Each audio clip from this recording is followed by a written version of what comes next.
Olá, meus amigos, sejam bem-vindos. Hoje vamos de AR11, um fundo high yield. A gente vai dar uma olhada nesse fundo, ver as expectativas futuras, questão de distribuição. Tem assembleia em aberto, inclusive a assembleia tem pontos bem críticos. Então, se você está pensando em entrar no AR11 ou está estudando no AR11, ou se você é cotista do AR11, esse vídeo é muito importante para você, ok? A gente vai olhar a questão de exposição, risco, todos os detalhes aí sobre o fundo e a última distribuição foi 9 centavos por cota, vai dar um yield ali próximo de 1,2. É um fundo com a pegada high yield, a gente vê aqui na escala de risco, né? De 5 ele está na 4. A gente tem aqui nos eventos subsequentes já falando da Assembleia. Tem 3 itens em pautas aqui na Assembleia que são muito, digamos assim, bem discursivos, né? Assim, dá para debater bastante sobre isso. O primeiro é o aumento de capital autorizado para novas emissões, né? Ok, né? Que é aumentar a capacidade de fazer a emissão do fundo. O segundo é a aquisição de fundos de ativos conflitados, né? Ou seja, fundos a lei pela mesma gestão. Inclusive aqui embaixo também ele vai colocar aquisição ou venda de fundos de ativos cumulativos, que sejam detidos por fundos administradores ou geridos pela administradora, né? Também questão de conflito de interesse. Então isso aqui quando sempre fala em conflito de interesse, é um ponto bem crítico. A gente já viu fundos, compraram fundos da casa, a cota foi bem, digamos ali, amassada, né? Muita gente já deixou claro que não gosta desse tipo de ativo, né? Porque muitas vezes você tem um cenário que tem muitos fundos descontados, muitas operações descontadas, e aí o fundo acaba comprando o fundo da casa e levanta aquela velha questão. Será que realmente essa operação era a melhor que existia no mercado ou ele comprou porque era um fundo da casa? Né? Era um ativo da casa, uma operação. E aí sempre fica esse debate. A gente já viu casos que teve que o fundo comprou a operação no cenário que estava tudo lá embaixo e acabou que aquela operação virou um grande dor de cabeça para o fundo, né? Era um fundo da própria gestora, enfim, a gente já viu isso várias vezes, né? Então é um ponto de interesse aqui bem alto, né, para o cotista. É bom estar acompanhando. Essa assembleia, ela vai até a questão da votação até 6 horas, dia 14 de março de 2025. Então é bom estar acompanhando. Ele mandou aí e-mail aí para a galera, né? Vai estar aqui todos os cotistas receberam e-mail do remetente, né? Com a consulta formal, e terão um prazo para votar até 14 de março, aí 6 horas da noite. Aqui a política de alocação do fundo, a gente já vê aqui um percentual alto, né, que ele pode alocar em fundos imobiliários. Hoje o percentual tá por volta de 7%, ok? Mas o que ele pode, né, a política de alocação dele é até 30% de cotas de fundos imobiliários, né? Isso por fundo high yield, que muita gente espera entrar no fundo high yield para ter um retorno alto, né?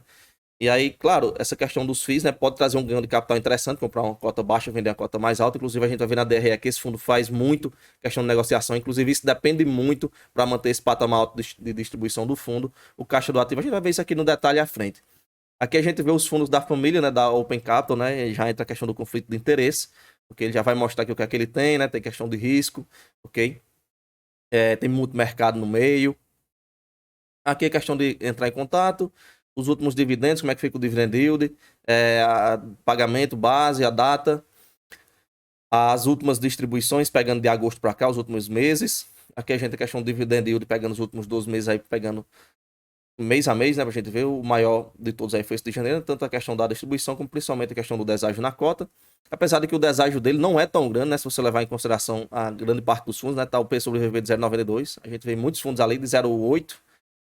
A grande fatia está no 0,8, apesar de ter subido muito. Ele ainda deu uma subida na cota aí por volta de 75 centavos em relação à mínima. Ele tem 28 ativos em carteira, uma taxa média de IPCA mais 11,42. A gente já vê que é uma taxa bem puxada, a taxa high yield. Né? O CDI também, aqui é a taxa pegada. Ele vai falar aqui a categoria. São 7 estados, né? No caso, 5 setores diferentes de que ele investe. A gente tem uns FIIs aqui 7%, aliás 8%, né? Arredondando para cima. O caixa 3,5% atualmente. As operações são o restante. Taxas médias aqui por indexador, aliás, né? A inflação corresponde a 85% do patrimônio, CDI os 15%, 16%. Por segmento, a gente tem o principal incorporação, loteamento, a gente não vê nada de multipropriedade, né? Que é tido ali como mais arriscado. A gente tem aqui o nível de risco das operações, a maior parte são high yields, temos operações middle grade, né? Que são entre o middle risk e o high grade. E tem aqui as mais grades, as mais tranquilas, mas uma fatia bem menor. No portfólio, as maiores operações são na casa dos 8%, né? Passa um pouco mais de tranquilidade, né? Principalmente quando a gente fala de fundo high yield, mas ainda são taxas bem agressivas. Você vê aqui que as duas maiores são IPCA mais 12,68, ok? Uma é de hotelaria, outra é de incorporação. A terceira aqui já vai para o logístico, né? Que digamos é um pouco mais tranquilo. No geral, são taxas bem high yields, né? Você vai ver aqui as taxas de... E a gente não está falando de taxa de... Né, nem de marcação a mercado, é taxa de aquisição mesmo, a pegada mesmo é high yield. Você vê aqui taxa de aquisição de operação de PCA mais 13,5, PCA mais 16,5, né, 16,4. Então, é um fundo high yield, né? Se bem que nas operações até então segue tranquila, né? Pelo que a gente vem acompanhando de outros fundos. Não temos aí, pelo menos, nenhum evento, né? De nada em place até então citado pelo fundo. Aqui a gente tem os fundos imobiliários que ele tem atualmente em carteira. O caixa dele atualmente 3,5. Ele também tem uma FDIC, né? Um 3,3 mais ou menos. O fundo quer aumentar a capacidade de adquirir fundos, aí, podendo adquirir fundos conflitantes, né? Mas aí, como a gente vê, aí vai de cada um. Aqui a gente tem a questão geográfica, localização por estado. Aqui temos a DRE, mas antes disso, deixar um convite rápido a você e convidá-lo a ser membro do canal por apenas R$ 4,99, um valor praticamente irrisório. Vai ser um baita investimento que você vai fazer. Você vai ter acesso aos vídeos exclusivos do canal, conteúdo antecipado. Todos os vídeos do canal são postados antecipadamente para os membros e vários dias depois é que vão ser liberados para o restante, né? Então você vai ter acesso a esse conteúdo de forma rápida, vai conseguir se posicionar de forma rápida, melhorar o seu potencial de desenvolvimento de fundos imobiliários. Além disso, tem vários outros benefícios, ok? Só se tem esses dois, mas tem planilha para quem é membro, tem período de vídeo exclusivo para quem é membro, tem grupo exclusivo.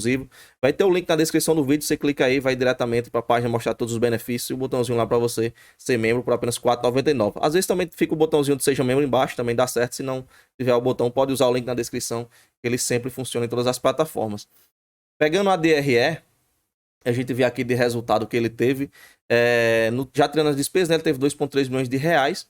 A quantidade de cotistas dele é por volta de 20 milhões. Então, para ele manter os 10 centavos por cota, né, o que ele tiver aí de 20 milhões para cima, ou melhor, o que ele tiver de 2 milhões para cima, ele consegue manter até os 10 centavos, né? E a gente vê que ele vem tendo o resultado até mais alto, né? 2,3 milhões, então dava para ele distribuir mais do que os 9 centavos por cota, ok?